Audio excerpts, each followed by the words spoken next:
दुआ करने की फजीलत क्या है और जो बंदा दुआ नहीं करता उसका अंजाम क्या है।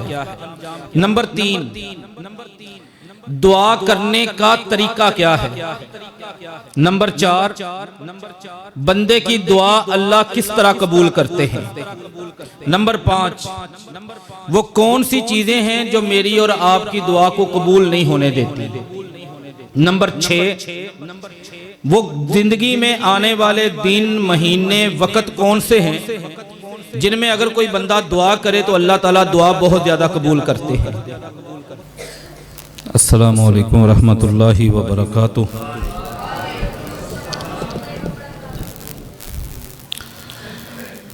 अल्हम्दुलिल्लाहि रब्बिल आलमीन वल आक़िबतु लिल मुत्तक़ीन वस्सलातु वस्सलामु अला सय्यिदिल अंबियाइ वल मुरसलीन व अशहदु अल्ला इलाहा इल्लल्लाहु वहदहु ला शरीका लहु व अशहदु अन्ना मुहम्मदन अब्दुहु व रसूलुहु।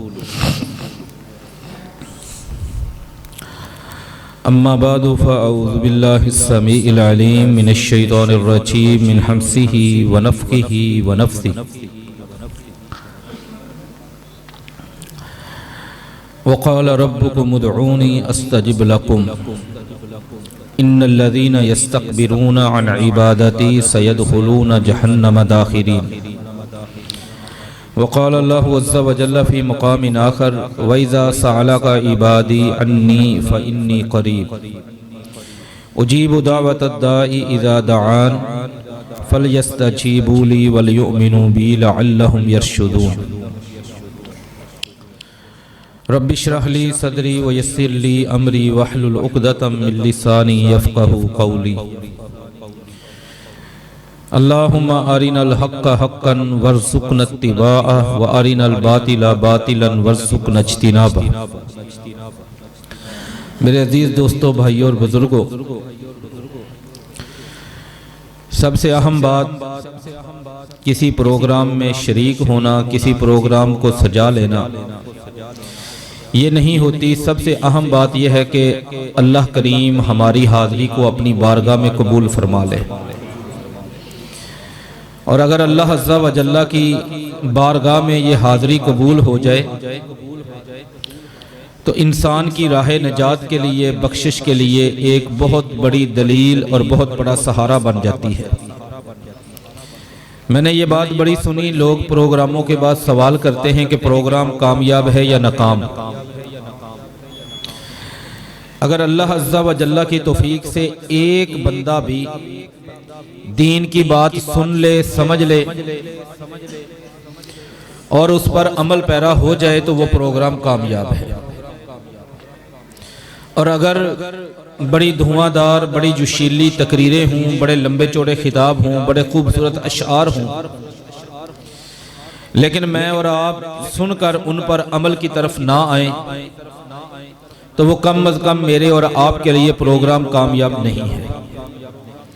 मैं सिर्फ एक मज़मून को आपके सामने अर्ज करूंगा और उसकी ज़रूरत क्या है इस मसले पर चंद चीज़ें गुजारिश करूंगा। और अल्लाह ताला से दुआ है और अल्लाह ताला की रहमत से उम्मीद है कि हम जब यहाँ से उठेंगे तो वो मसला हमें याद हो चुका होगा।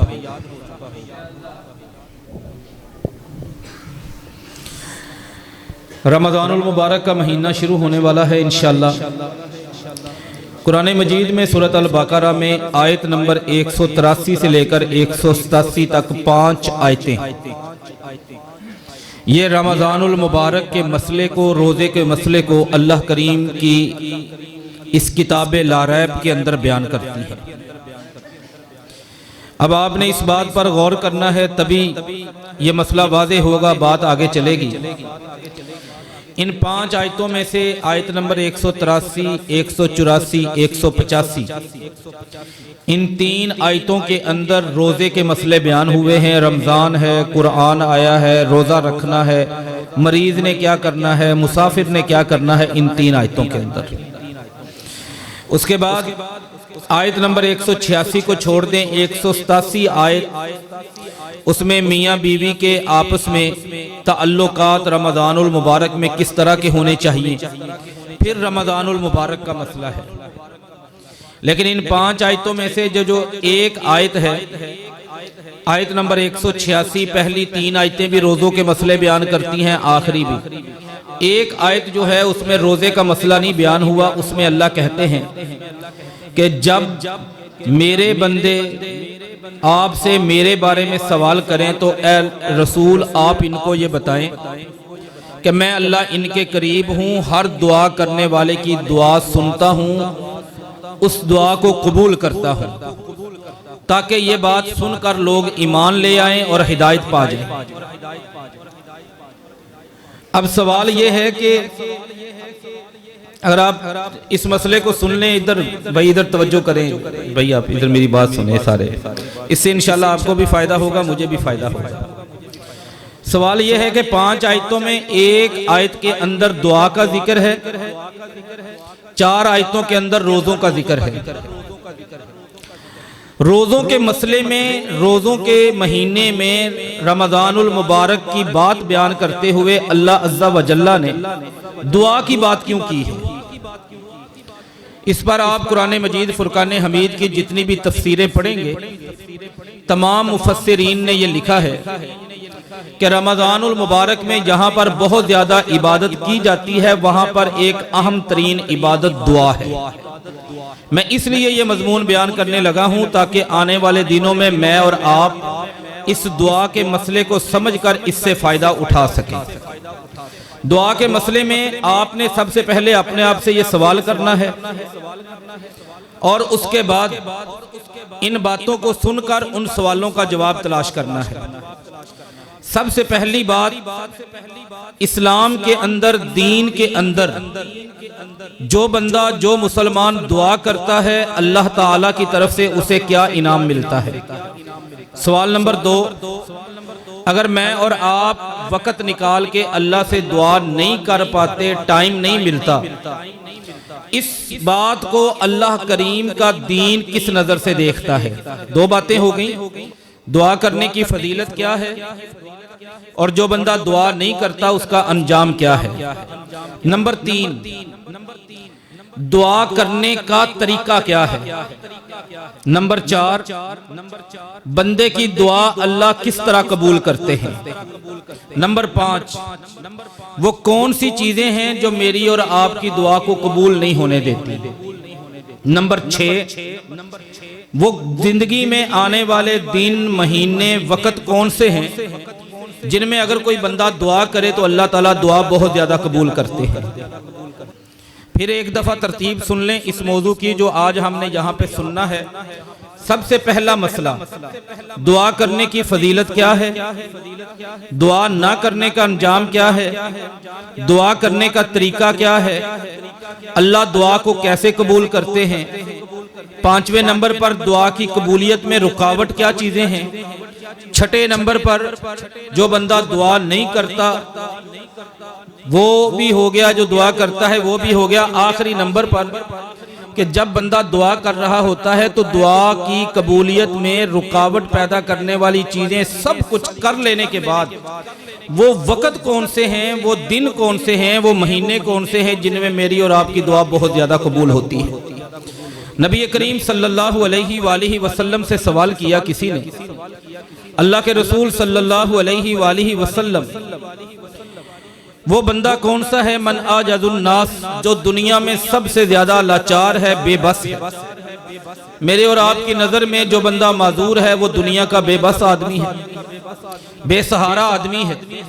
लेकिन नबी करीम सल्लल्लाहु अलैहि वसल्लम ने फरमाया, मन आजदा अनिद दुआई फहुवा आजजुन नास, जिस बंदे के पास दुआ करने का टाइम नहीं, ये दुनिया का सबसे लाचार, बेबस और बेसहारा बंदा है।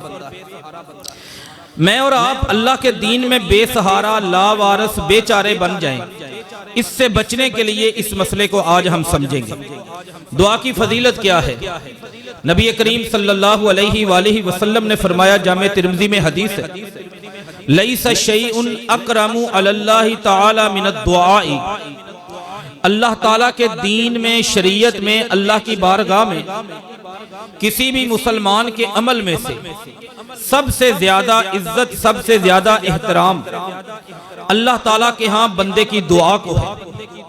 इससे बढ़कर क्या फजीलत होगी। आप किसी के घर में जाते हैं, कौन सा तोहफा लेके जाते हैं जिसके बारे में आपको ये सोच और ये गुमान होता है कि मेरे इस तोहफे से मेरा मेजबान जिसके घर में मैं जा रहा हूँ वो राजी हो जाएगा, उसको खुशी मिलेगी। ऐसी चीज आप कभी नहीं लेके जाएंगे किसी के घर में जिसके बारे में आपकी सोच, आपका नुक्ता नजर ये हो कि मेरे मेजबान को इस चीज की खुशी नहीं मिलेगी। तो अल्लाह ताला के यहाँ सबसे ज्यादा इज्जत लईस शैउन अकरमु अलल्लाहि ताला मिनद दुआई।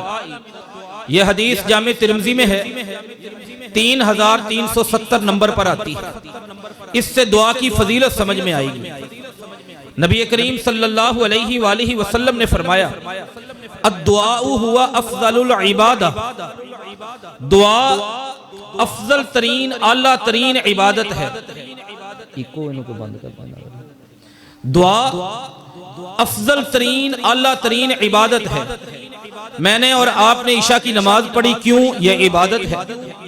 हमने सुन्नतें पढ़ी, क्यों? यह इबादत है। रमजानुल मुबारक के रोजे रखेंगे, क्यों? यह इबादत है। हमारे बच्चों ने अल्लाह का कुरान पढ़ा, क्यों? यह इबादत है। इन तमाम इबादतों को साथ रखते हुए अगर आप ये चाहते हैं कि आप सबसे ऊंची इबादत करें, आप अल्लाह के सामने हाथ फैला के बैठ जाएं, दुआ करना शुरू कर दें। आपका ये दुआ करना, भले मैं और आप अपनी जरूरतें मांग रहे हों, अपनी हाजतों का अल्लाह से सवाल कर रहे हों, लेकिन ये अल्लाह के यहाँ सबसे अफजल, सबसे आला इबादत है। यह हदीस मुस्तदरक हाकिम में 1805 नंबर पर आती है। इन दोनों हदीसों से दुआ की फजीलत और दुआ की अजमत। अब दुआ न करने वाले का अंजाम क्या है? हम में से सबसे पहले ये अपने आप से सवाल हमें करना चाहिए, आखिरी वो दिन कौन सा है, आखिरी वो वक्त कौन सा है जब हमने दुआ को इबादत के तौर पे किया हो। दुआ ये नहीं है कि हमने खड़े खड़े अल्लाह ताला से कुछ मांग लिया, वो दुआ हो गई। जिसको दीन इबादत कहता है उसके उसूल भी बयान होते हैं। उम्रे को दीन ने इबादत कहा तो उसके उसूल हैं। आपने कब करना है, एहराम कहां से पहनेंगे, तवाफ कैसे करेंगे, मुकाम इब्राहिम के पास रखते कब पड़ेंगे, सफा मरवा की सही कैसे करेंगे, बाल कैसे कटवाएंगे, क्योंकि ये इबादत है। अगर वही इसको इबादत बनाती है तो तरीका भी वही का चलेगा, ये नहीं कि तरीका मेरी मर्जी का। ऐसे ही अगर दीन ने यह बताया कि ईद की नमाज पढ़ना इबादत है तो उसका तरीका भी बताया। टाइम क्या होना चाहिए, तकबीरें कितनी, जमात है या नहीं, अजान है या नहीं, तकबीर कहनी है या नहीं, खुतबा कब देना है, ईद से पहले या ईद के बाद। दुआ को इबादत कहा गया तो इसका एक तरीका भी है, इसके एक उसूल भी हैं। वो तरीका, वो उसूल, उनके साथ आखिरी मर्तबा मैंने और आपने ये इबादत कब की। बड़े अल्लाह के नेक बंदे होंगे जो एक एक दिन में कई बार ये इबादत करते होंगे, लेकिन शायद कई मेरे जैसे निकम्मे भी हों जिनको मेरे जैसे से मुराद ये आजिज़ी इंकिसारी के लिए हम बात कह लेते हैं, असल में ये आपके लिए ही लफ्ज़ होते हैं। हम में से कितने ही लोग होंगे जिन्होंने शायद सालों के साल गुजर चुके हैं, दुआ को पूरी इबादत समझकर, उसूलों और ज़ाब्तों के साथ समझकर इस दुआ को बतौर इबादत किया हो। और अल्लाह के नबी क्या फरमाते हैं, जामे तिरमिज़ी में 3373 नंबर पर हदीस मुबारका है, मल्लम यसअलिल्लाह यग़ज़ब अलैहि, जो बंदा दुआ नहीं करता परवरदिगार कायनात उस पे नाराज हो जाता है। भाई बाप नाराज हो जाए जिंदगी बड़ी मुश्किल, माँ नाराज हो जाए जिंदगी बड़ी मुश्किल, भाई नाराज हो जाए जिंदगी बड़ी मुश्किल, हमारी मस्जिद का कोई नमाजी नाराज हो जाए तो जिंदगी मुश्किल, गांव का चौधरी, बड़ा वडेरा, हमारी गली में रहने वाला बासर बंदा नाराज हो जाए तो जिंदगी के सुकून खत्म होना शुरू हो जाते हैं। और जो बंदा अपने रब को नाराज कर बैठा है, अपने अल्लाह को नाराज कर बैठा है, उसके पास बचा क्या है? और अल्लाह की नाराजगी में से एक वजह क्या है? जामे तिरमिज़ी 3373 नंबर हदीस, मल्लम यसअलिल्लाह यग़ज़ब अलैहि, जो बंदा अल्लाह से मांगता नहीं है, अल्लाह से दुआ नहीं करता, परवरदिगार कायनात उस पे नाराज हो जाते हैं। और दूसरी दलील अल्लाह के नबी सल्लल्लाहु अलैहि वसल्लम पर परवरदिगार कायनात ने कुरान मजीद को नाज़िल फरमाया, वक़ाल रब्बुकुम उदऊनी अस्तजिब लकुम, कि तुम्हारे रब का पैगाम यह है तुम मुझसे दुआ करो मैं तुम्हारी दुआएं कबूल करूंगा। इन्नल्लज़ीना यस्तकबिरूना अन इबादती, इमाम कुर्तबी ने लिखा रहमतुल्लाहि अलैह, इमाम तबरी ने, इब्ने कसीर दिमश्की रहमतुल्लाहि अलैह ने इस आयत के अंदर इबादत का लफ्ज इबादत का है, तर्जमा दुआ है। यस्तकबिरूना अन इबादती, जो बंदा अल्लाह से मांगता नहीं है, दुआ नहीं करता, सयदखुलूना जहन्नम दाखिरीन, वो जहन्नम में जाएगा। अल्लाह का कुरान कह रहा है। दो मसले और दोनों पर मैंने दो दलीलें अर्ज की। पहला मसला क्या था कि दुआ करने की फजीलत क्या है, दुआ करने की फजीलत क्या है। दो हदीसें मैंने सुनाई कि सबसे ज्यादा इज्जत दुआ की है, और दूसरी हदीस कि ये दुआ अफजल इबादत है। ये बातें आपने याद रखनी है ताकि आने वाले दिनों में हम फायदा उठा सकें। दुआ ना करने का अंजाम क्या है, इस पर भी मैंने दो दलीलें अर्ज की। कई दलाइल है। पहली क्या है कि अल्लाह नाराज हो जाता है, और दूसरा दुआ ना करने वाला उसका ठिकाना क्या है, सयदखुलूना जहन्नम दाखिरीन, वो बाज दफा जहन्नम का ईंधन बन जाता है। दो तीसरा मसला, जी मौलवी साहब हमें यह भी पता चल गया कि दुआ की फजीलत बड़ी है, ना मांगने वाले का अंजाम बुरा है। अब दुआ का तरीका क्या है? मैंने अर्ज किया कि इबादत है, अगर इबादत है तो उसूल भी साथ आएंगे। लोकल चीजें जो होती है ना, ज़ाब्ते उनके नहीं होते, कानून उनके नहीं होते। आप कोई भी 2 नंबर चीज ले आए, उसका कोई ज़ाब्ता नहीं है, उसका कोई कानून नहीं है। लेकिन कंपनी की चीज अगर आप लेके आएंगे, उसके साथ आपको किताब मिलेगी, उसूल मिलेंगे, और वो चीज भी अपनी एक वैल्यू, एक मुकाम रखती है। ऐसे ही जो बात दीन की है उसके उसूल भी मिलेंगे। ये तो हमारी है ना मर्जी। बाबा जी फौत हो गए, मैं वहां पे चादर बिछा के बैठा, इधर से एक बंदा वो आता है और यहां से नस्वार है उसके मुंह में, कहता जी आखो दुआ। सब लोग हम हाथ उठा के बैठे और वैसे ही नीचे कर लिए। फिर इधर से एक और आया, अभी उसने मार्बल और गोल्ड फ्लैग वो निकाल के मुंह से फेंका है और वो कहता है जी करें दुआ। वो भी सब के हाथ उठ गए। ये दुआ है, ये इबादत है। क्या इबादत का यही मुकाम होना चाहिए? बंदा जैसे आए, जिस तरह के आए, उम्रा इबादत है, रोजा इबादत है, तो क्या ऐसे ही हम करते हैं इन्हीं उसूलों के साथ? तो दुआ अगर इबादत है तो इस इबादत का तरीका क्या है, इसका दस्तूर और ज़ाब्ता क्या है? अल्लाह के पाक पैगंबर बैठे हैं, मोहम्मद रसूलुल्लाह सल्लल्लाहु अलैहि वसल्लम। जामे तिरमिज़ी में किताबुद दावात में हदीस है 3476 नंबर पर, सिलसिला सहिया में तफसील के साथ। फजाला बिन उबैद रावी है रदी अल्लाह ताला अन्हु। एक बंदा आया जल्दी से, आके मस्जिद में 2 रकत नमाज पढ़ी। नमाज के आखिर में दुआ शुरू कर दी, अल्लाहुम्मा अग़फ़िरली वरहमनी, अल्लाह तू मुझे बख्श दे, या अल्लाह तू मुझ पर रहमत फरमा दे। ये जो बख्शिश की दुआ है ना, ये कुरान पाक की सबसे अजीम दुआ है। हर नबी की बख्शिश की दुआ आपको कुरान में मिलेगी। आदम अलैहिस्सलाम की दुआ, रब्बना ज़लमना अनफुसना व इल्लम तग़फ़िर लना व तरहमना इल्लम तग़फ़िर लना, बख्शिश की दुआ। नूह अलैहिस्सलाम की रब्बिग़फ़िरली वली वालिदैया, बख्शिश की दुआ। इब्राहीम अलैहिस्सलाम रब्बना ग़फ़िरली वली वालिदैया, बख्शिश की दुआ। मूसा अलैहिस्सलाम ज़लमतु नफ़्सी ज़ुल्मन कसीरन वला यग़फ़िरु, बख्शिश की दुआ। मुहम्मद सल्लल्लाहु अलैहि वसल्लम फसब्बिह बिहम्दि रब्बिका वस्तग़फ़िरहु, बख्शिश की दुआ। इतनी अजीम दुआ उन्होंने शुरू की, लेकिन अल्लाह के नबी नाराज हो गए। आप सल्लल्लाहु अलैहि वसल्लम ने कहा, अजिलता अय्युहल मुसल्ली, बड़ी जल्दी पड़ी है तुझे। यह तरीका है दुआ करने का। वो मस्जिद में आ गया है, उसने वजू भी किया है, 2 रकत नमाज भी पढ़ी है, दुआ भी बड़ी हसीन मांग रहा है, लेकिन पैगंबर को पसंद नहीं आया। शहद से भी मीठे जुमले बोलने वाली, रिसालत और नबूवत वाली जुबान, इतने सख्त लफ्ज, अजिलता अय्युहल मुसल्ली, तुझे बड़ी जल्दी है, तुझे बड़ी जल्दी है। जैसे हम कहते हैं ना कि इस बंदे नू बहुत ज्यादा काली पई हुई, पता नहीं इस बंदे नू केरी परेशानी, केरी आग लगी। इस तरह का ये जुमला है अरबी जुबान में। वो बंदा परेशान हो गया। अल्लाह के नबी सल्लल्लाहु अलैहि वसल्लम क्या हुआ? फरमाया दुआ ऐसे करते हैं, ये करने का तरीका है, आप बता दें कैसे। फरमाया सबसे पहले अपने अल्लाह की तारीफ कर, सुम्मा सल्ली अलैया, फिर मुझ पर दुरूद पढ़ना है, फिर उसके बाद दुआ कर। यहीं पर अब्दुल्ला इब्ने मसऊद की हदीस है रज़ी अल्लाह ताला अन्हु, वो कहते हैं मैं, अबू बकर, उमर रज़ी अल्लाह ताला अन्हुमा, ये सभी लोग बैठे हैं। एक बंदे ने आके अल्लाह की तारीफ की, दुरूद पढ़ा, दुआ शुरू कर दी।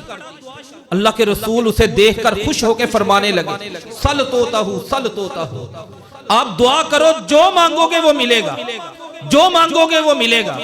मसला क्या समझ आया?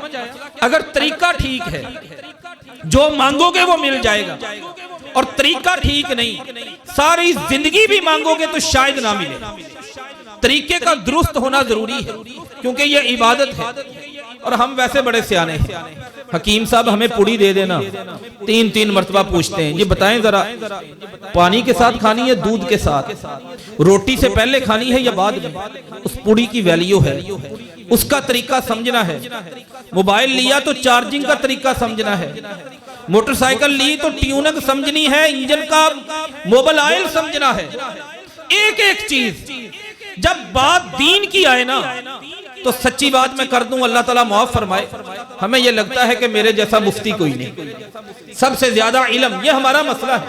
पैसा हमें हमेशा दूसरों का ज्यादा लगता है, और इल्म हमें हमेशा अपना ज्यादा लगता है। कोई बंदा बाग, तू बैठ, तुझे क्या पता, मुझे पता है, मैं बताता हूं मसला क्या है। भले कभी किसी इदारे में किसी उस्ताद से किसी हदीस को, भले कुरान को देखकर नाजरा पढ़ना वो हमें सही ना आता हो, हमें अल्फाज की अदायगी का ना पता हो, कुरान के बिस्मिल्लाह के मफहूम का ना पता हो, मुफ्ती है। इल्म हमें हमेशा अपना ज्यादा लगता है, हमें अपने से बढ़कर कोई बंदा आलिम नहीं लगता। और पैसा लगता है हमेशा दूसरे का ज्यादा, मेरे जैसा गरीब ही कोई नहीं। और जब बात दीन पे खर्च करने की आए तब तो नबी करीम सल्लल्लाहु अलैहि वसल्लम ने मना फरमा दिया, डांट दिया, और जिसने कहा उसे उसकी तारीफ की।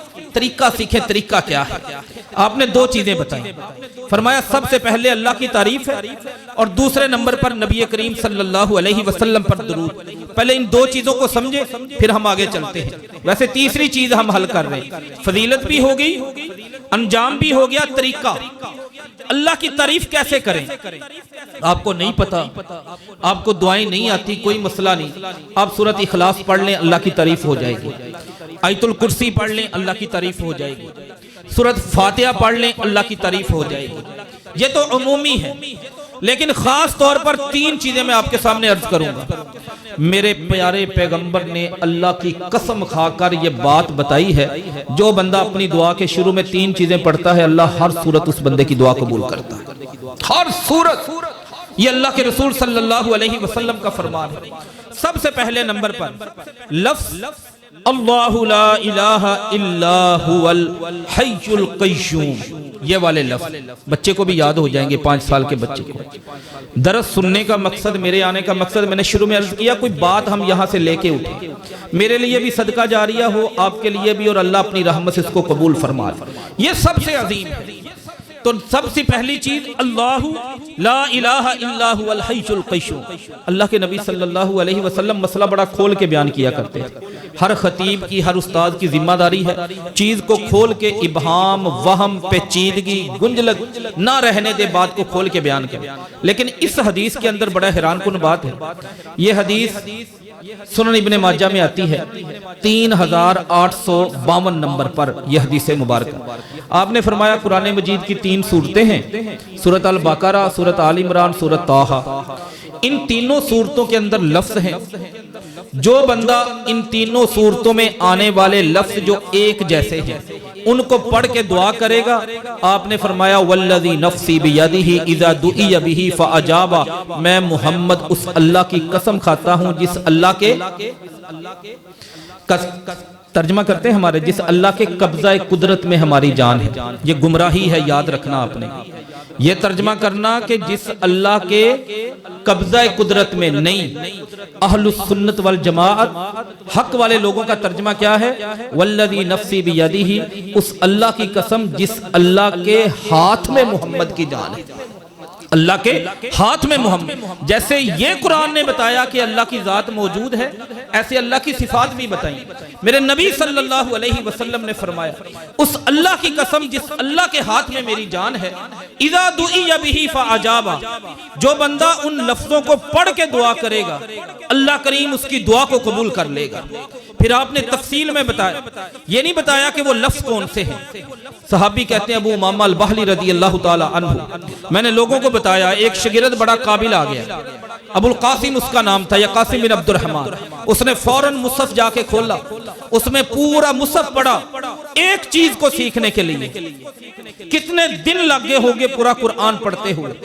उसे इन तीनों सूरतों के अंदर ये लफ्ज मिले, अलिफ लाम मीम अल्लाहु ला इलाहा इल्ला हुवल हय्युल क़य्यूम, और अल्लाहु ला इलाहा इल्ला हुवल हय्यु व अनतिल वुजूहु लिल हय्यिल क़य्यूम, अल हय्युल क़य्यूम, ये इसमें आज़म है, पहली चीज। दूसरी फरमाया दावतु ज़िन्नून अल्ला इलाहा इल्ला अंता सुब्हानका इन्नी कुन्तु मिनज़ ज़ालिमीन। जामे तिर्मिज़ी में किताबुद दावात में हदीस है, जिस बंदे ने दुआ के शुरू में ला इलाहा इल्ला अंता सुब्हानका इन्नी कुन्तु मिनज़ ज़ालिमीन पढ़ लिया, अल्लाह उसकी दुआ कबूल कर लेगा। दो, तीसरे नंबर पर दुआएं हैं, बड़ी हैं, लेकिन सुनन अबी दाऊद में 1495 1493 दो हदीसें हैं, 1495 1493, इनमें दुआओं का जिक्र है।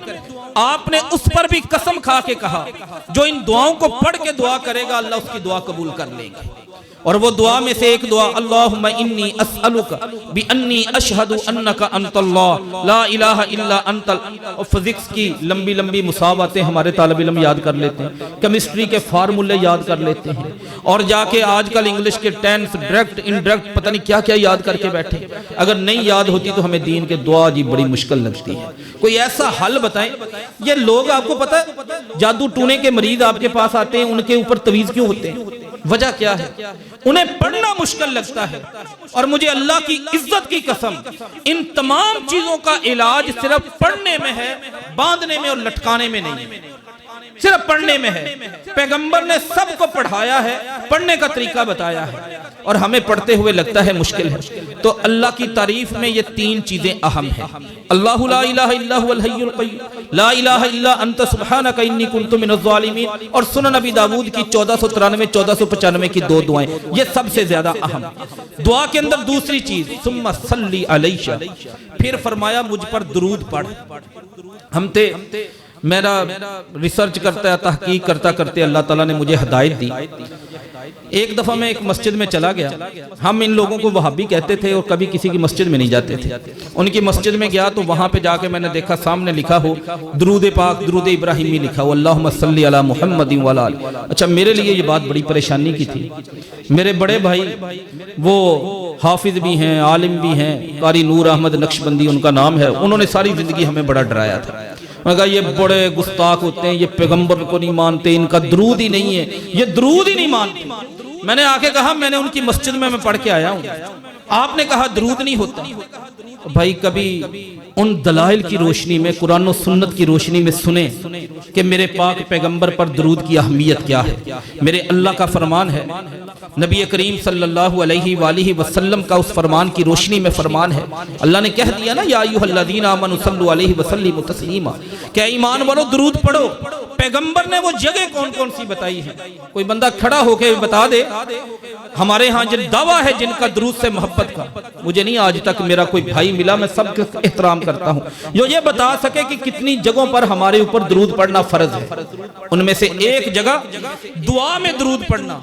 अल्लाह के रसूल ने फरमाया जामे तिर्मिज़ी हदीस नंबर 480, ला यसअदु मिनद दुआई शैउन इलस समाई औ कमा क़ाल नबी सल्लल्लाहु अलैहि वसल्लम, वो दुआ जमीन से आसमान तक पहुंचती नहीं जिस दुआ के अंदर पैगंबर पर दरूद नहीं पढ़ा जाता। उबई बिन काब आगे रदी अल्लाह ताला अन्हु, जामे तिरमिज़ी की हदीस है 2457 नंबर पर 2457, अल्लाह के नबी सल्लल्लाहु अलैहि वसल्लम में दुआ करता हूँ, दरूद पढ़ता हूँ।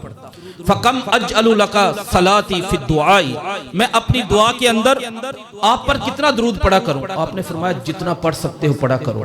कहने लगा मैं ऐसा करता हूं, दुआ के 4 हिस्से बनाता हूं टाइम के, एक हिस्सा दरूद पढ़ता हूं, 3 हिस्से अपनी दुआ मांगता हूं। आपने फरमाया बड़ी अच्छी बात, खैरुन इन ज़िद्ता फहुवा खैरुन लक, दरूद में इजाफा कर लो, ये आपके लिए बेहतर है। ठीक अल्लाह के नबी सल्लल्लाहु अलैहि वसल्लम, अब मैं उसको एक सुलुस कर लेता हूँ, टाइम के 3 हिस्से बनाता हूँ, एक हिस्सा दरूद का, 2 हिस्से दुआ के। फरमाया इन ज़िद्ता फहुवा खैरुन लक, इसमें इजाफा कर लो आपके लिए बेहतर है।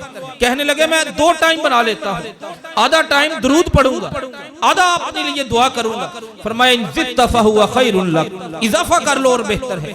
थोड़ी देर के लिए रुके, कहने लगे हाथ उठाऊंगा दरूद शुरू कर दूंगा, दरूद पढ़ते पढ़ते पढ़ते अपनी दुआ मुकम्मल कर दूंगा, अपनी कोई चीज नहीं। मेरे नबी सल्लल्लाहु अलैहि वसल्लम ने फरमाया अगर आपने ये काम कर लिया, इज़न तुकफा हम्मक व युगफर लका ज़म्बुक, अल्लाह तेरी हर डिप्रेशन, हर टेंशन, हर परेशानी, हर गम, हर रंज, हर दुख मिटा देगा और तेरे सारे गुनाहों को अल्लाह ताला बख्श देगा। दरूद पाक का दुआ के अंदर इतना अहम मसला है, पढ़ना कैसे है, पढ़ना कौन सा है, वो दरूद इब्राहिम है। सबसे ज्यादा जो सालिहीन मुहद्दिसीन सलफ सालिहीन का मनहज दरूद इब्राहिम। 3 बातें होगी। पहली बात दुआ की अहमियत, दुआ ना करने का अंजाम, दुआ करने का तरीका। चौथी चीज, और ये चीज बड़ी अहम है, इसको हम चौथे नंबर पे ले आते हैं, वो चीजें कौन सी हैं जो चीजें मेरी दुआ को कबूल नहीं होने देती। शेख सादी ने लिखा ना, कहते हैं कि पुराना जमाना था, औरतें जाती थी गांव के कुएं से पानी के घड़े भरती, वहां से फिर घर में लेके आती, घर वाले पीते। कहते हैं एक दफा कोई बुजुर्ग गुजरे, देखा कि वो कुएं से पानी निकाल निकाल के ना लोग डोल बहा रहे। पूछा क्या कर रहे हो? कहने लगे जी वो एक कुत्ता मर गया कुएं में, कुएं को पाक करना है। मुफ्ती साहब ने मसला बताया, 200 डोल निकालो कुआं पाक हो जाएगा। अच्छा ये दीन का मसला वैसे नहीं है, हमारे कुछ भाई ये मसला बताते हैं, दीन का मसला नहीं, दीन का मसला कोई और है। कहा डोल निकाल दिए, निकाल दिए, कुत्ता, कहने लगे कुत्ता भी अंदर है। डोल निकालने का कोई फायदा नहीं जब तक क्या ना किया जाए, कुत्ता ना बाहर निकाला जाए। आपने फजीलत भी सुन ली, आपने अंजाम भी सुन लिया, आपने तरीका भी सुन लिया, आपकी दुआएं भी लंबी हैं, तहज्जुद के वक्त हैं, रात को उठ के बैठे हैं, मुसल्ला आपका तर हो चुका, दाढ़ी पे आंसू आ चुके, लेकिन वो कबाहतें नहीं निकल रही, वो बीमारियां मेरे अंदर हैं जो दुआ की कबूलियत में बैरियर, रुकावटें, दीवारें, अल्लाह नहीं उनको कबूल करता। कभी भी जितना मर्जी रो ले, जब तक वो रुकावटें आप दूर नहीं करेंगे। सबसे पहली रुकावट दुआ की कबूलियत में हराम की रोजी है। और हम समझते रोजी कैसे हराम होती, डाका मार ले तभी रोजी हराम होती। हम समझते चोरी कर ले तो रोजी हराम होती, पानी में गड़बड़ कर ले तो रोजी हराम नहीं होती। हम समझते किसी के पट्टे चारे चोरी करके लाके जानवरों को डालने तो शायद रोजी हराम नहीं होती। बन्ने छांगते छांगते अपनी जमीन 2 इंच बढ़ा ली, शायद रोजी हराम नहीं होती। ये हमारे मुसलमानों का तसव्वुर है। बहनों की वरासत दबा के बैठ गए, शायद रोजी हराम नहीं होती। भाइयों का हक खा के बैठ गए, शायद रोजी हराम नहीं होती। दीवारें करते करते साथ वाले घर का, साथ वाले प्लाट का हिस्सा अपने घर के सहन में ले आए, शायद रोजी हराम नहीं होती। सरकारी प्लाट, सरकारी रास्ता, सरकारी बाजार हमारे गांव का, हमारे चक का, उसको दीवार आगे ले गए, सीढ़ियां आगे ले गए, शायद रोजी हराम नहीं होती। ये कैसा है? आपने अल्लाह की कसम सर्दियों में, पो माघ के महीने में, दिसंबर जनवरी फरवरी के महीने में रातों को उठकर पानी लगाया हो फसल को, यह मसला आप याद रख लें, फसल को पानी लगाया हो, सांपों की सिरियों पर आपके पांव आए हों, उनके डंग आपने खाए हों, रात की सर्दी में ठिठुरते हुए, आकसी अपने कंधे पे रख के आपने जून जुलाई के महीने में अपनी कपास की गोडी की हो, आपने मूंजी लगाई हो, आपकी हड्डियां दर्द होना शुरू हो जाएं, इतनी मेहनत इतनी मजदूरी के बावजूद अगर आप उस फसल का उशर नहीं देते, आपकी रोजी हलाल नहीं है। खुज़ मिन अमवालिहिम सदक़तन तुतहिरुहुम, अल्लाह कहते हैं इनसे ज़कात लो, इनके माल को पाक करो। सिर्फ मेहनत से माल पाक नहीं होता। आपने बड़ी मजदूरी की, आपने वीजा लिया, बाहर चले गए, आपने सऊदीया जाके रियाल कमाए, डॉलर कमाए, पौंड कमाए, लाहौर गए, मजदूरी की, यहाँ पे आए, पैसा जोड़ा, घर में पड़ा हुआ है। आपके जहन में होगा मैंने डाका नहीं मारा, आपके जहन में होगा मैंने चोरी नहीं की, आपके जहन में होगा किसी के प्लाट पे कब्जा नहीं किया, मेरी रोजी रोटी हलाल है। उस वक्त तक हलाल नहीं जब तक अगर वो ज़कात की शर्तें पूरी कर रही है, आप उसकी ज़कात नहीं देते। और मौजू से हटकर मैं सिर्फ एक बात करूंगा, ये बहुत जरूरी बात है। आपकी मस्जिद में कोई बंदा, मैं आ जाऊं नमाजी नमाज पढ़ने के लिए, मैं आऊं, मैं सुबह के 2 फर्ज पढ़ूं, भाग जाऊं, जोहर की नमाज के टाइम 4 फर्ज पढ़ूं, मैं चला जाऊं, असर की नमाज के टाइम फिर 4 फर्ज पढ़ूं पर चला जाऊं, मगरिब की नमाज पढ़ने के लिए आऊं, सिर्फ 3 फर्ज मैं पढ़ूं और फौरी चला जाऊं, इशा की नमाज के बाद फिर 4 फर्ज पढ़ूं, चला जाऊं। आपके जो बुजुर्ग दीन से मोहब्बत करते हैं वो मुझे क्या कहेंगे? एक दिन बर्दाश्त करेंगे, 2 दिन, तीसरे दिन कोई मौलवी साहब बात सुनो, सुनते पढ़ते हुए तुम्हें क्या होता है, सुनते क्यों नहीं पढ़ते? कहेंगे ना जी, करेंगे ना इतराज कि आप फर्ज पढ़ के भाग जाते हैं, आपको कौन सी जल्दी है? मैं अगर उन्हें कहूं भाई मैंने 17 रकातें मेरे ऊपर फर्ज थी, मैंने अदा कर दी, 2 फर्ज मुझ पे फजर में, 4 जोहर में, 4 असर में, 3 मगरब में, 4 इशा में, 17 बनते हैं, मैंने 17 पढ़े, मैंने अपना फर्ज अदा कर दिया है। तुम कौन होते हो मेरे साथ बात करने वाले? मेरे बुजुर्ग नहीं मानेंगे यार, नमाज पढ़नी तो बंदे का पुत्र बन के पढ़, पूरी पढ़, सुनते पढ़, हालांकि फर्ज मैं अदा कर रहा हूं। अल्लाह की कसम, अगर आप उशर दे देते हैं, अगर आप साल बाद ज़कात दे देते हैं, तो आप सबसे नीचे वाली लाइन पे हैं जिस तरह फर्ज पढ़ के भाग रहे हैं। इस्लाम सिर्फ इतना नहीं कहता, इस्लाम कहता नीचे वाली लाइन में आपने ज़कात दे दी साल में हिसाब करके, आपने उशर दे दिया, कोई कमाल नहीं किया, अभी आपकी जैसे नमाज की सुन्नतें बाकी हैं, वैसे इजाफी अल्लाह के रास्ते में खर्च करना, यतीमों पर, बेवाओं पर, दीन पढ़ने वालों पर, दीन पढ़ाने वालों पर, अल्लाह के घर पर, मस्जिद पर, पड़ोसी पर, रिश्तेदारों पर, वो अभी बाकी है। जिस तरह अबू तलहा के कहते थे, अल्लाह के पैगंबर, कुरान आया है, लन तनालुल बिर्रा हत्ता तुनफिकू मिम्मा तुहिब्बून, नेकी नहीं मिलेगी जब तक मैं बाग अल्लाह के रास्ते में नहीं दूंगा। 18 करोड़ का बाग बनता है आज के जमाने में, सिर्फ एक कुरान की आयत सुन के कहा अल्लाह के पैगंबर आपको दिया, जा जाके मुझे जहां पे देना है आप दे दें। फरमाया अपने चच्चा के बेटों को दे दो, शरीका बनता है, शरीका पे सहाबी की पेशानी पे सलवट नहीं आई, 18 करोड़ का बाग उठाया, चच्चा के बेटों के हवाले कर दिया। ये ज़कात अगर आपने दी, आपने उशर दिया है, तो आपने सिर्फ फर्ज पढ़े हैं, नफल नहीं पढ़े। जैसे नमाज में अकेले फर्जों वाला बंदा हमें अच्छा, प्यारा, चंगा नहीं लगता, ऐसे अल्लाह ताला को खर्च करना ज़कात इस्लाम का रुकन है। नीचे वाली लाइन पे रह के सिर्फ जी मैं तो उशर दे लेता हूं, मैं ज़कात दे रहा हूं, वो भी नहीं देते। लेकिन अगर कोई दे लेता है तो ये भी फर्ज पूरा कर रहा है। माल का पाक होना दुआ की कबूलियत की पहली रुकावट है, पहली, मगर माल हराम है, माल पाक नहीं है, ये दुआ की कबूलियत में पहली रुकावट है। दलील सही मुस्लिम की हदीस 1015 नंबर पर नबी करीम सल्लल्लाहु अलैहि वसल्लम ने फरमाया, ज़कर अर्रजुल युतीलु सफर अशअसा व अगबर रास यमुद्दु यदैहि फयक़ूलु या रब्बी या रब्बी। फरमाया अन्ना युस्तजाबु लहु मतअमुहु हराम मशरबुहु हराम मलबसुहु हराम। बंदा है, लंबा सफर करके आया, कपड़ों पे गर्दो गुबार, बाल उजड़ गए, उसमें मट्टी आ गई, मस्जिद में आ गया, अल्लाह के घर में बैठ गया, बाजू फैला दिए और अल्लाह को रो रो के पुकारता है, ऐ मेरे अल्लाह, ऐ मेरे अल्लाह। मेरे पैगंबर कहते हैं, सहाबा मुझे बताओ अल्लाह इसकी दुआ कैसे कबूल करेगा? जी अल्लाह के रसूल क्यों, क्या हुआ? फरमाया जो पहन के आया वो भी हराम का, जो खा के आया वो भी हराम का, जो पी के आया वो भी हराम का। कौन कौन सी चीजें हैं पीने में हराम है? चोरी करके पानी पीना हराम नहीं, घर में भी लोगों ने पानी रखे हुए हैं जो हराम है। जिन पानियों का नाम क्या है वो आप ज्यादा जानते हैं। ये कितनी हराम की ये पहली रुकावट है। दुआओं को कबूल करवाना है तो माल को हलाल, पेट में जाने वाली रोजी को पाक बनाना जरूरी है। दूसरी रुकावट अदम यकीन, उदउल्लाह व अंतुम मूकिनून बिल इजाबा।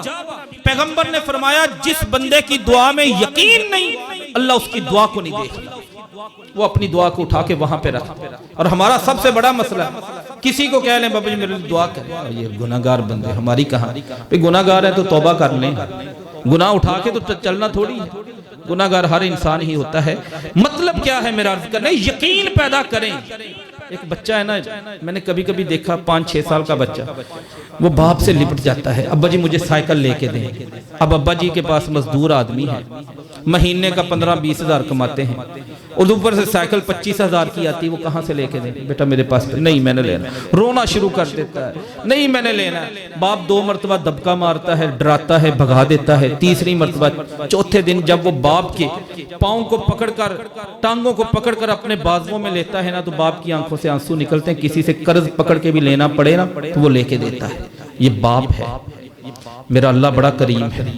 दुनिया के सारे बाप मेरे अल्लाह की मोहब्बत पर कुर्बान हो सकते हैं, मेरे अल्लाह की रहमत पे कुर्बान हो सकते हैं। मांग के तो देखें, आंसू बहा के, उस छोटे बच्चे की तरह अल्लाह के सामने रो के देखें, यकीन के साथ कि जिस दर पे मैं बैठा हूं, जिस घड़ी में मेरे जहन में इस वक्त कई वाकयात सलफ सालिहीन के चल रहे हैं, वक्त की कमी की वजह से ऐसे वाकयात, ऐसा यकीन।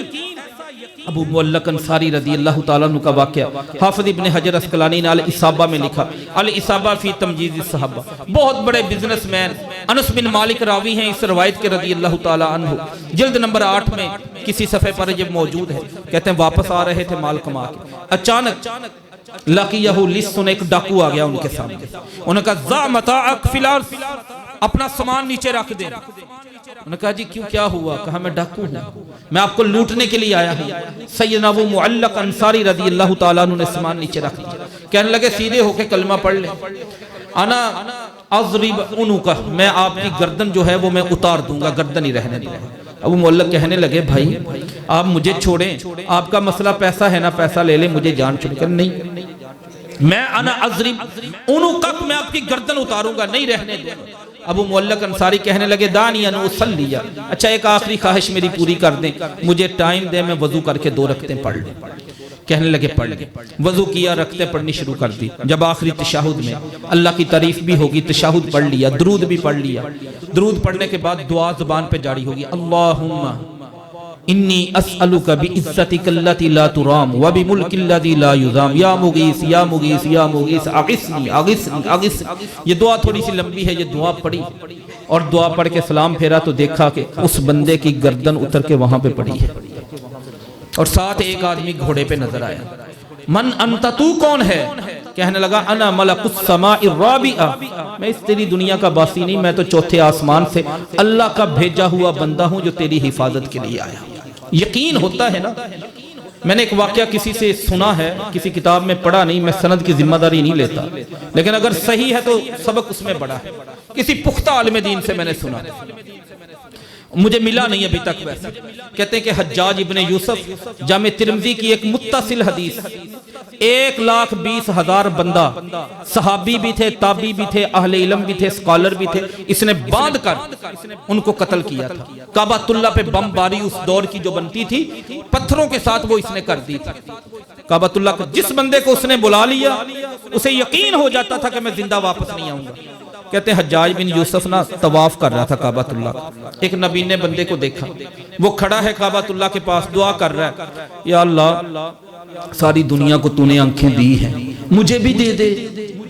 या अल्लाह तेरे खजानों में कौन सी कमी, मुझे भी आंखें दे दे। हज्जाज इब्ने यूसुफ ने कहा इसको मेरे पास लेके आओ। आगे कहने लगा मेरे 3 चक्कर पूरे हो गए, मैं चक्कर अपने 7 आना अतूफ सब अताश, मैं 7 चक्कर अपने पूरे करूंगा। 7 चक्करों के बाद तेरी आंखें मुझे नजर आनी चाहिए, ना नजर आई तो तेरी गर्दन उतार दूंगा। मेरा नाम हज्जाज बिन यूसुफ है। चलो जी, वो उसने चक्कर अपने पूरे कर दिए। कहते हैं कि जब उसके 7 चक्कर पूरे हुए ना, तो नबीना भाग के आया, उसने कहा जी देखें अल्लाह ने मुझे आंखें दे दी। यानी मौत के खौफ से जो यकीन उसके अंदर आया, वो यकीन की जरूरत है। इस यकीन की जरूरत है कि मैं अपने अल्लाह से खाली नहीं जाऊं। 3 दुआओं की कबूलियत में रुकावट 2। तीसरी बड़ी रुकावट सही इब्ने हिब्बान की हदीस नंबर 290 है। माजी आयशा रदी अल्लाह ताला ने फरमाती है, अल्लाह के नबी सल्लल्लाहु अलैहि वसल्लम दाखिल अलैया, घर में दाखिल हो, फरअयतु अला वजहिही मुनकरन, मैंने उनके चेहरे को देखा, चेहरे का रंग बदला हुआ है।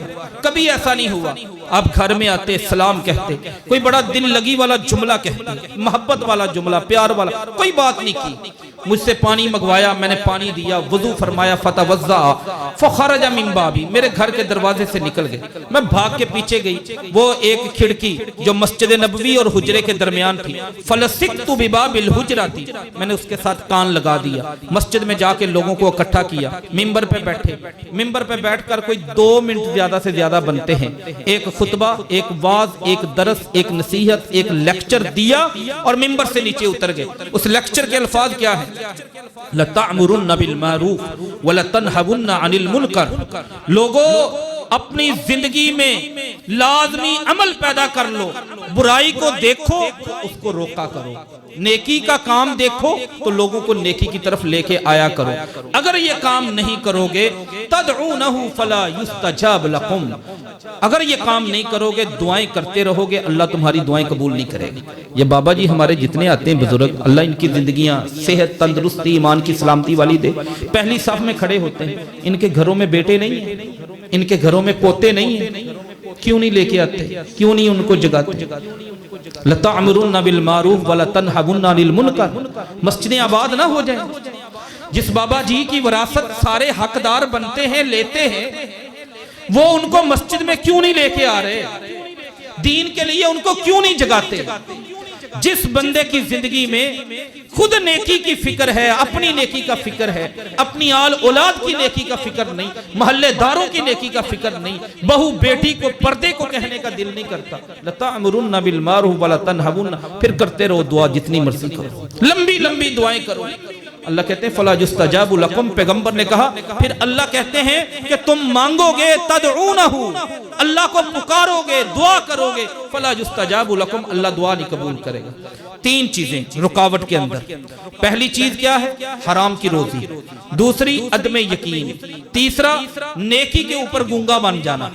चौथी और आखिरी चीज इस मसले में, चौथी चीज जल्दबाज, काले बंदे का ना ये जहान ना वो जहान, तबीयत में कालापन, इसको निकाल दें, बड़ी गंदी बीमारी है। और हमारी मस्जिदों में अल्लाह ताला माफ फरमाए, आप तो बड़े अजीम लोग हैं, इतनी खूबसूरत मस्जिद, मैंने कारी साहब से कहा, मैंने कभी गांव में इतनी खूबसूरत मस्जिद आज तक नहीं देखी, ये मेरी पहली मस्जिद, या तो मैं गया नहीं किसी गांव में या मैंने देखी नहीं लगी, इतनी प्यारी, इतनी मोहब्बत करने वाले, आप तो बड़े अच्छे होंगे। लेकिन होता क्या है, बंदा आ गया मस्जिद में, आके 2 मिनट बाकी हैं, मुझे हमें इतनी तौफीक नहीं होती यहाँ पे खड़े होके हम सुन्नत पढ़ लें, या अपनी घड़ी या मस्जिद की घड़ी, या अपनी घड़ी या मस्जिद की घड़ी, और इमाम साहब के हुजरे की तरफ वो खड़े हैं, ऐसे लगता है दुनिया का सबसे जल्दबाज, सबसे मसरूफ, सबसे बिजी आदमी मैं।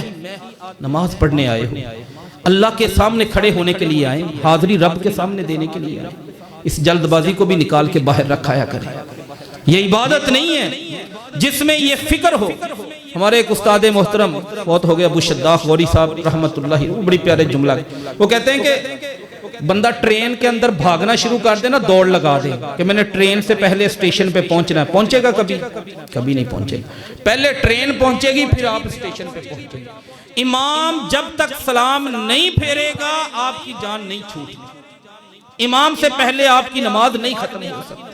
इमाम को इंसान है, इतना जरूर उसको रिलैक्स करें, इतनी स्पेस उसको जरूर दें, इतनी गुंजाइश, और जितनी देर मस्जिद में लगेगी नीयत ठीक कर लें। मेरे नबी सल्लल्लाहु अलैहि वसल्लम ने फरमाया, बंदा नमाज के लिए आता है, नमाज ना भी पढ़ रहा हो, वहां पे बैठा भी हो, उस वक्त तक मादामा फी मजलिसी ही, जब तक वो उस नमाज की जगह पे होता है, वो नमाज में ही शुमार किया जाता है, उसको सवाब नमाज का मिल रहा होता है। बैठना पड़े तो बैठ जाया करें, रखते शुरू कर दिया करें थोड़ा सा अपनी तबीयत के अंदर। और ये कालापन बंदे का, ये जल्दबाज तबीयत, ये दुआ के अंदर बंदे का सबसे ज्यादा बेड़ा गर्क करती है। नबी करीम सल्लल्लाहु अलैहि वसल्लम ने फरमाया इन्नल्लाह ताला, बल्कि फरमाया ला यज़ालुल अब्द, बंदा दुआ करता है मुस्तकिल तौर पर, हमेशा अल्लाह उसकी दुआ कबूल करता है। मालम यस्ताजिल, जब तक बंदा जल्दबाजी का तूफान ना खड़ा कर दे। लोगों ने पूछा जल्दबाजी इस्तेजाल क्या है? फरमाया बंदे का ये सोच, बंदे का ये जुमला, यार मैं बड़ी दुआ करता हूँ, दाऊतु फलम अरा युस्तजाबु ली फयस्तहसिरु ज़ालिक फयत्रुकु दुआ। फरमाया बंदे का ये बिहेवियर, वो कहे यार मैं तो दुआ कर करके थक गया हूं, मेरी तो कबूल ही नहीं होती। ये चार बुनियादी रुकावटें, मसले भी हमारे चार। दुआ की अहमियत हो गई, ना करने वाले का इंजाम। दुआ का तरीका, क्या तरीका है जी? सबसे पहले अल्लाह की तारीफ, फिर नबी करीम सल्लल्लाहु अलैहि वसल्लम पर दुरूद, और तीसरे नंबर पर अपने लिए दुआ, और चौथा दुआ की कबूलियत में रुकावट। कितनी बुनियादी चीजें हैं? चार। पहले नंबर पर हराम की रोजी, दूसरे नंबर पर कि कोई एक बता दे, पहले नंबर पर हराम की रोजी, दूसरे नंबर पर दुआ की कबूलियत में रुकावट अदमे यकीन, यकीन का ना होना, और तीसरे नंबर पर जी तबीयत में जल्दबाजी का आ जाना, और चौथे नंबर पर बंदे का नेकी के ऊपर अपनी जुबान को रोक लेना। ये चार दुआ की कबूलियत में रुकावट। पांचवा मसला, ये नहीं पता कि अल्लाह जब दुआ कबूल करते हैं तो रंग क्या है। हमारा ये शिकवा हम शुरू कर देते हैं अल्लाह से। शिकवा, दुनिया का सबसे गंदा शिकवा वो है जो बंदा अपने अल्लाह से करता है। दुनिया की सबसे गंदी सोच जो अल्लाह के बारे में इंसान बदगुमान हो जाए, वो ये समझे कि मैं कर रहा हूं, मेरा अल्लाह नहीं कर रहा, यानी मैं अपने हिस्से का काम कर रहा हूं लेकिन अल्लाह की तरफ से उसका जवाब नहीं आ रहा। ये दुनिया की सबसे बड़ी बदगुमानी है। अल्लाह हम सबको इससे महफूज रखे। अब ये मेरा और आपका सोचना कि मैं दुआ कर रहा हूं, मैं ठीक कर रहा हूं, लेकिन अल्लाह कबूल नहीं कर रहा, ये गलत। पहले ये समझे कि अल्लाह दुआ को कैसे कबूल करते हैं। मेरे नबी सल्लल्लाहु अलैहि वसल्लम ने फरमाया, जामे तिरमिज़ी किताबुद दावात में हदीस, अबू सईद खुदरी रज़ी अल्लाह ताला अन्हु ने फरमाया, तीन तरह से अल्लाह दुआ कबूल करता है। सबसे पहले नंबर पर इम्मा अन तुअज्जल लहू दावतुहु, जो आपको चाहिए था, जो दुआ आपने की, या अल्लाह मुझे 10 लाख की जरूरत है, अल्लाह ने आपका 10 लाख का इंतजाम कर दिया, दुनिया में आपकी दुआ कबूल हो गई। ये भी कबूलियत की एक शक्ल। कबूलियत की दूसरी शक्ल, अयसरिफा अन्हु मिस्लु सुई, जो फायदा आप मांग रहे थे, जो चीज मांग रहे थे वो नहीं मिली, लेकिन उतने नुकसान से अल्लाह ने आपको, आपकी दुकान को, आपके घर बार को, आपके बीवी बच्चों में से किसी ना किसी चीज को अल्लाह ने उतने नुकसान से बचा लिया। ये दुआ की कबूलियत की दूसरी शक्ल। तीसरी शक्ल है अयद्दखिरा इंदहु, जो आप मांग रहे थे अल्लाह ताला ने वो चीज अपने पास महफूज कर ली। बच्चा आपका 6 साल का होता है, वो आपसे क्या मांगता है? वो आपसे आपका 1 लाख वाला मोबाइल मांगता है, तो आप उसको दे देते हैं फौरी। वो आपसे मोटरसाइकिल की चाबी मांगता है, चलाना चाहता है, भगाना चाहता है, लेकिन आप उसको चाबी नहीं देते। क्यों? प्यार नहीं है उससे, मोहब्बत बड़ी करते हैं, मोहब्बत की वजह से चाबी नहीं देते। टांग तड़वा बैठेगा, हड्डी फ्रैक्चर करवा बैठेगा, एक्सीडेंट कर लेगा। आप इतने समझदार हैं, फर्क क्या है? वो आपका खून है, वो आपका बेटा है, आप उसके बाप हैं। फर्क क्या है? कोई 30 सालों का फर्क है। आपकी समझदारी ये समझती है कि बच्चे का फायदा यह है कि इसको चीज ना दी जाए। फला तदरिबू लिल्लाहिल अमसाल, अल्लाह के लिए मिसाल नहीं, मसले को समझने के लिए मिसाल मैंने अर्ज की। अल्लाह कितनी हिकमतों वाला, कितने कामिल इल्म वाला है। वो जानता है कि मैंने अपने बंदे को क्या देना है और कब देना है। और बाज़ दफा अल्लाह की हिकमत यह होती है कि इस बंदे को दिया ही ना जाए दुनिया में। मेरे नबी सल्लल्लाहु अलैहि वसल्लम ने फरमाया, जब ये बंदा क़यामत वाले दिन जाएगा, गुनाहों का और नेकियों का वजन होगा, नेकियां कम पड़ जाएंगी, एक चीज आएगी नेकियों वाले पलड़े में, नेकियां नीचे और गुनाह हल्के हो जाएंगे। या अल्लाह ये इबादत तो मैंने की नहीं, ये तो मेरी इबादत ही नहीं। अल्लाह कहेंगे ये तेरी वो दुआएं हैं जो दुनिया में पूरी नहीं हो सकी, इनको आखिरत में तेरे लिए रखा है। अल्लाह की कबूलियत के 3 रंग हैं। कभी अल्लाह से गिला ना किया करें, अल्लाह से बदगुमानी ना करें। माँ के अंधेरे पेट में 150 दिन उस रब ने जिंदा रखा, 270 दिन बेटा माँ के पेट में रहता है, 270 दिन, 150 दिन, 120 दिनों के बाद रूह आ जाती है, 150 दिन बेटा मां के पेट में रहा, एक भी सांस नहीं लेता, अल्लाह उसको जिंदा रखता है। एक तरह के पानी से चखने वाली जुबान, 800 फिल्टर हैं इस जुबान पे, 800 फिल्टर। आपकी जुबान 800 चीजों का जायका एक वक्त में बता सकती है आपको। 800 बड्स अल्लाह ने लगाए। मेरे और आपके जिस्म में 5.6 लीटर खून है जो रोजाना ये गुर्दे साफ करते हैं। और दिन में कितनी बार साफ करते हैं? कम अज कम 5 से 6 मरतबा साफ करते हैं। जो डायलिसिस पे जाते हैं, एक दफा के डायलिसिस का 5,000 रुपया भी लगे। 6 दफा अगर आपके गुर्दे अल्लाह फ्री साफ करवा रहा है, किसी डायलिसिस सेंटर पे जाके करवाएं तो कितने के होंगे? 1.25 लाख के ये गुर्दों की सफाई बनती है जो अल्लाह ताला आपको फ्री में दे रहा है।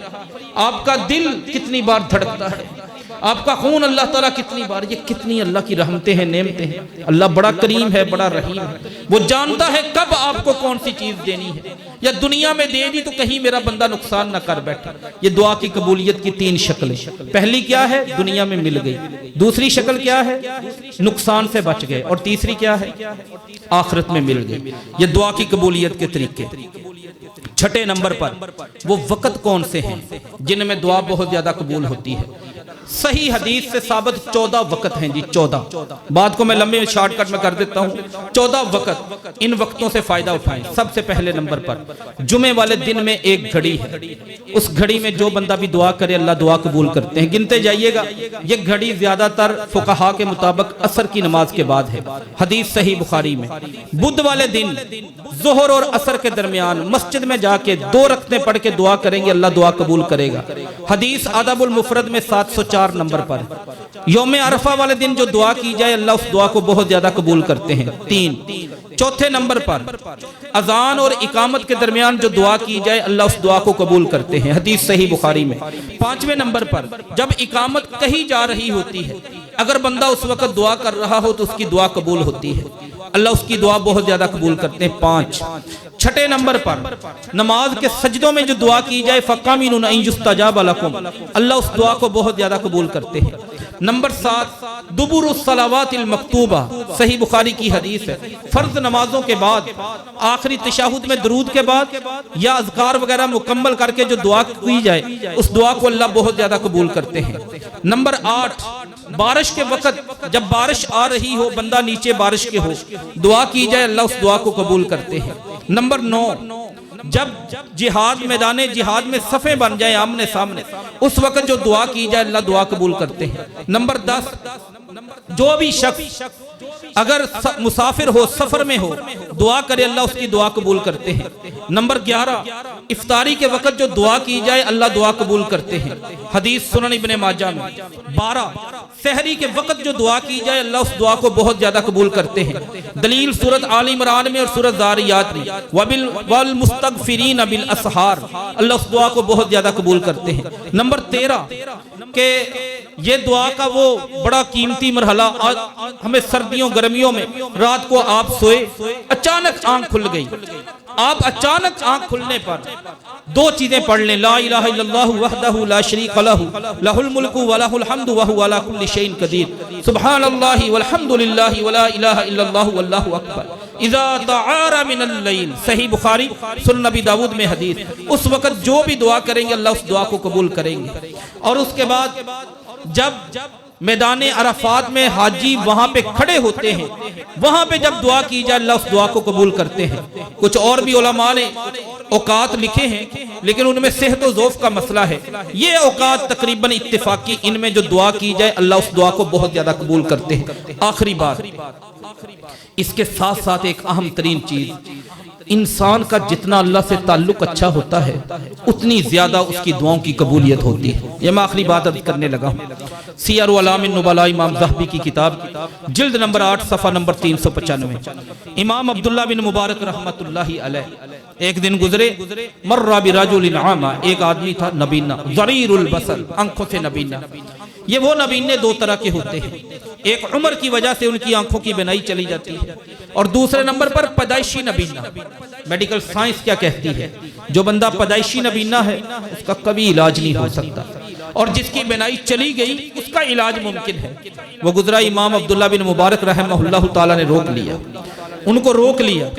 नबीना कुर्ता पकड़ के कहता है उदउल्लाह अन युआफियनी, दुआ करे अल्लाह मुझे आंखें वापस कर दे।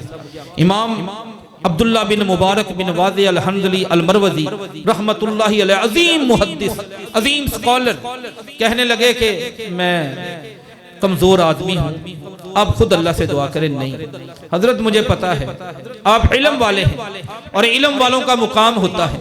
आज इल्म वालों को खराज तहसीन के लिए ना, कुरान के लिए हम यहाँ पे बैठे हैं। इल्म वालों का एक मुकाम होता है, आप दुआ करेंगे अल्लाह मुझे आंखें दे देगा। अब्दुल्ला बिन मुबारक रहमहुल्लाह ताला ने हाथ उठाए, अल्लाह से दुआ शुरू कर दी, या अल्लाह ये तेरा बंदा मस्कीन बंदा आंखों से महरूम, या अल्लाह इसको आंखें अता फरमा दे। पैदाइशी नबीना सियर अलामिन नुबला इब्ने वहब की सनद जिल्द नंबर 8 सफ़ा नंबर 395, इमाम ज़हाबी की किताब जिल्द 8 सफ़ा 395, इब्ने वहब की सनद से ये वाक़या सही सनद के साथ मौजूद है। अल्लाह ने आंखें अता कर दी, इतनी अल्लाह ने उनकी दुआ में असर। अब ये बात सुनी तो बंदे को एक हौसला तो मिलता है ना, दिल में चमक तो आती है कि अल्लाह इतनी दुआएं पूरी करता है, नामुमकिन मुमकिन हो जाते हैं। अल्लाह बड़ा करीम है। हर नबी की नमाज अल्लाह ने नमाज में कुरान में जिक्र नहीं की, हर नबी का खर्च करना अल्लाह ने कुरान में जिक्र नहीं किया, हर नबी की तकलीफ को अल्लाह ने कुरान में जिक्र नहीं किया, लेकिन हर नबी की दुआ जो उसके लबों से निकली वो अल्लाह ने कुरान में जिक्र की। वो क्यों की है कि ना किया करें हम, उनको तलाश करें, उनको पढ़ना शुरू करें। एक बंदा आया, ये जाती तजर्बे हमारे किसी काम के नहीं, हम बड़े कमजोर हैं, हमारे शहर चिश्तियां का बड़ा कहता मेरा सबसे बड़ा मसला, जब बंदा चला जाता फिर मुझे याद आता है कि यार ये बात मैं करता ना तो कमाल हो जाता। कारोबारी बंदा था, इस वजह से मेरे सौदे बड़े नुकसान में जाते हैं। कोई मुझे ना जिक्र बताएं, उस जिक्र की वजह से। वैसे तो सियाने कहते हैं कि ना जो मुक्का लड़ाई के बाद याद आए ना वो अपने मुंह पे मारना चाहिए। लड़ाई हो गई, मुक्का मारना था, याद नहीं आया, लड़ाई खत्म होगी, बाद में याद आया वो मुक्का एक मारना था, सियाने कहते हैं वो अपने मुंह पे मार लेना चाहिए। लेकिन चूंकि ये मसला दीनी था तो मैंने उस पर सोचना शुरू किया। एक दुआ आ गई सूरत शुआरा में पारा नंबर 19 में, इब्राहीम अलैहिस्सलाम की वो दुआ थी, रब्बी हबली हुक्मा व अलहिकनी बिस्सालिहीन, या अल्लाह मुझे फैसले की, डिसीजन की पावर दे दे और मुझे नेक बंदों में शामिल कर दे। मैंने उसे कहा, मैं एक तालिब इल्म था, अब मैंने ये कहीं पे पढ़ा नहीं, लेकिन इब्राहीम अलैहिस्सलाम की दुआ का तर्जमा बड़ा अच्छा था, यही तर्जमा था जो उस बंदे के अंदर कमजोरी थी, वो मैंने उसे बता दी। आज ये कई साल पहले की बात, आज वो बंदा हमारे शहर के अमीर तरीन बंदों में से कामयाब तरीन बिजनेसमैन है। ये अलग है कि अल्लाह ने उसको रिज़्क बड़ा दिया, वो दीन से दूर होना शुरू हो, लेकिन ये उसने कई मरतबा बताया कि जब से वो मैंने दुआ शुरू की इब्राहीम अलैहिस्सलाम की, अल्लाह ने मेरी तकदीर बदल दी। अर्ज करने का मकसद है कि हर नबी की दुआ जरूर कुरान में मिलेगी, हर मसले के मुतल्लक मिलेगी। तलाश करें, पढ़ना शुरू करें, बच्चे को सिखाएं कि सारी रात ट्यूशन पढ़ना, एकेडमी पढ़ना, किताब लेके बैठना यही कामयाबी नहीं, इसके साथ साथ अल्लाह के साथ ताल्लुक भी उसका जोड़े। जब अल्लाह के साथ ताल्लुक जुड़ेगा ना, फिर कुछ और उसको जो कामयाबी मिलेगी, नंबर उसके थोड़े भी आए ना तो बरकत उनमें आपको ज्यादा मिलेगी। उसकी वजह से कहीं ना कहीं उसका स्कोप बन जाएगा, निकलना शुरू हो जाएगा। इमाम अब्दुल्ला बिन मुबारक रहमतुल्लाहि अलैह की यह बात सुनकर ईमान बंदे का ताज़ा होता, बंदा सोचता मेरे अंदर भी आ जाए। ये कैसे इमाम अब्दुल्ला बिन मुबारक की जुबान में तासीर। इसी के साथ इब्ने वहब ने कुछ और भी बयान किया है। वो क्या?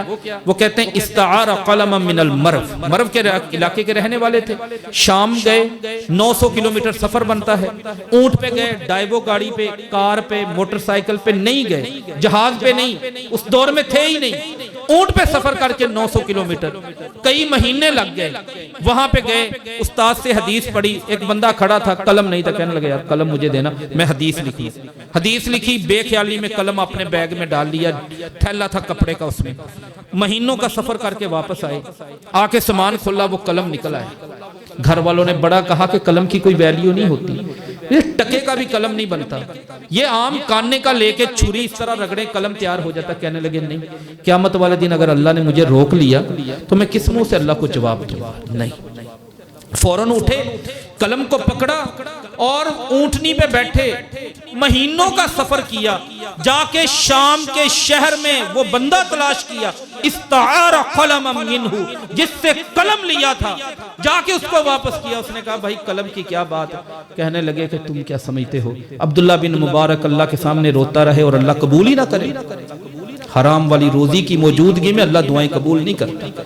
सूफी अब्दुल्ला मामू कंजन वाले उनके एक बहुत खास शिगिरत फिरदौसी साहब हड़प्पा के साथ एक गांव है, 186 आज भी वहां पे मौजूद है जिंदा। एक औरत आ गई, बुढ़ापे को पहुंच चुके थे मियां बीवी, औलाद नहीं थी। सूफी अब्दुल्ला साहब के पास बैठ गई, कहने लगी सूफी साहब दुआ कर दें, मैंने करवा के जाना। सूफी साहब भाग जा, दफा हो जा, बेपर्दा औरत कहां से आ गई, जुबान ऐसी थी। नहीं, मैंने दुआ करवा के जानी है। सूफी साहब ने डांटा 3-4 मरतबा। किसी और मसलक की वो औरत थी। सूफी अब्दुल्ला मामू कांजन वाले रहमतुल्लाहि अलैह बैठ गए, फिर वजू करके सीधे हो कहने लगे अल्लाह पे इतना यकीन, इतना प्यार अल्लाह के साथ, या अल्लाह जानवर हैं उनको भी तो तू बच्चे दे देता है, ये तो फिर इंसान है, ये चल के आ गई है, तेरे दीन के ऊपर भरोसा करके आई, या अल्लाह इसकी गोद हरी कर दे। अल्लाह ने एक नहीं कई बेटे अता कर दिए। मेरा अल्लाह आज भी हमारी दुआएं, हमारी इल्तिजाएं, हमारी तमन्नाएं उनको पूरी करने पे कादिर भी है और हमारी दुआओं का अल्लाह मुंतज़िर भी है। सिर्फ आप हाथ, मैं आप अब जरा सवाल करें, कितनी बार आखिरी वो टाइम कब था जब दुआ को इबादत समझकर पूरे उसूलों के साथ हमने किया हो। अगर दिन याद नहीं आता तो फिर समझ लें कि अल्लाह की नाराजगी तो नहीं चल रही। अल्लाह की नाराजगी को ख़त्म करें। अल्लाह से दुआ है अल्लाह ताला हम सब को जो कुछ सुना है इस पर अमल पैरा होने की तौफीक अता फरमाए। आज की हाज़िरी कबूल फरमाए। वमा अलैना इल्लल बलागुल मुबीन।